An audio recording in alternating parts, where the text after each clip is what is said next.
Hi guys, আপনাদের যদি আমার ভিডিও ভালো লাগে তাহলে লাইক, কমেন্ট এবং সাবস্ক্রাইব করবেন।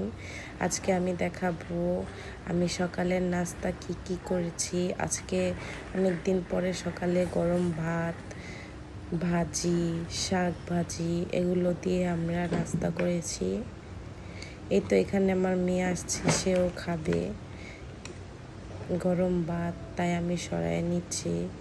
সেও খাবে আমার সাথে, সে কান্নাকাটি করছে।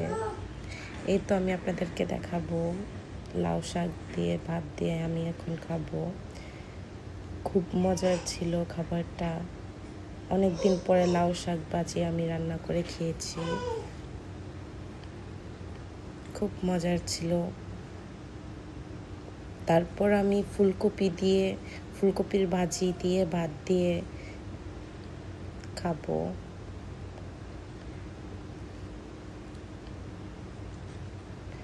সাথে একটা কাঁচামরিচ না হলে তো আর হয় না এই ভাজির সাথে। এই তো আমিও নিয়ে নিলাম একটি কাঁচামরিচ। এটার সাথে গরম ভাত ভাজির সাথে খেলে খুব মজা লাগে কাঁচামরিচ দিয়ে। এই তো আমার ভিডিওটা এইটুকুই। আপনাদের যদি ভালো লাগে তাহলে আমার ভিডিওটি সাবস্ক্রাইব করবেন, লাইক করবেন, কমেন্ট করবেন কেমন হয়েছে আমার ভিডিওটা। ধন্যবাদ সবাইকে।